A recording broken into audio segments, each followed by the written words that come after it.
News is your local election headquarters, and we're just 8 months out from the 2024 primary election.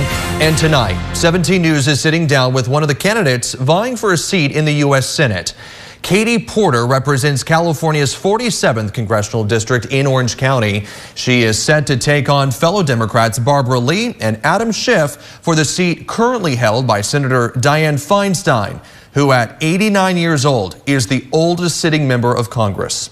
Congresswoman Porter was born on a farm in Fort Dodge, Iowa. She attended Yale University, where she majored in American Studies, and later attended Harvard Law School, where she studied under future U.S. Senator Elizabeth Warren. After graduating with her Juris Doctor, Porter started her career as a law clerk. She then became a professor for the University of Nevada, University of Iowa, and the University of California, Irvine.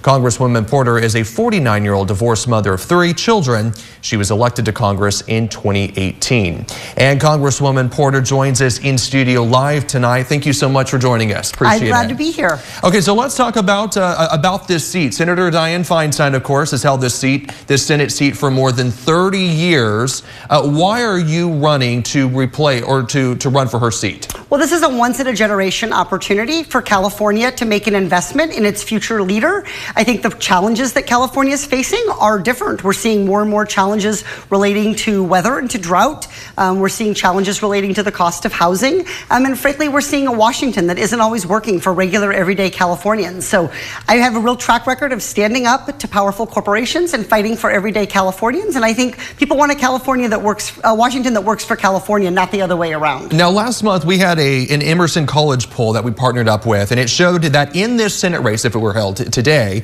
there's a virtual dead heat between the 3 candidates, between you, Mr. Schiff, and Ms. Lee. And of course, you're all Democrat. So what makes you different from these other 2 candidates? Well, I'm the only candidate in this race who has never taken corporate PAC money. And that is really, really important. I want people in California to know, whatever part and pocket of this state that they're in, that I'm fighting for them. I'm fighting for everyday families who are worried about the cost of living, the cost of gas, about jobs and opportunities here. I'm one of only 11 members of Congress, 11 out of the 435 of us, who doesn't take contributions from federal lobbyists. So I'm always going to listen. I'm going to learn. That's what I was here today in Bakersfield doing. But I cannot be bought, and I think that is a big distinction in this race. Congresswoman, you're a pretty progressive Democrat. In fact, you've been described as the next generation Elizabeth Warren. What is your message to the famously conservative electorate of Kern County? Well, I think what I'm known for is being willing to call it like I see it. I'm a straight shooter. I am not a very partisan person. So I fight for the values that I have, but I don't believe in deviling either party. I think both Republicans and Democrats and independents, that's the fabric of California.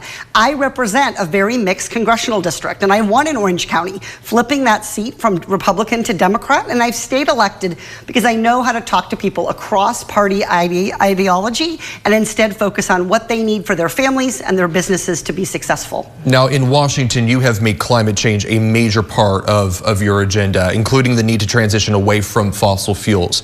So what is your message to the tens of thousands of workers here in Kern County that work in the oil industry and they rely on fossil fuels for their livelihoods? This has been a very hot topic in this county. What is your message to them? Well, we absolutely cannot leave any workers behind as we make a gradual transition. We will continue to have fossil fuels be part of our economy and our energy mix for the near future. And we are at the same time going to be making investments in biodiesel. I know that's a big growing industry here in Bakersfield. We're going to be making more investments in battery storage, electric energy, but we have to bring everyone along with us. And so I think the workers here are doing important work. They're helping us all have energy. They're helping California's economy grow and thrive. So the project here is to have the most strong, stable, globally competitive economy that we can have.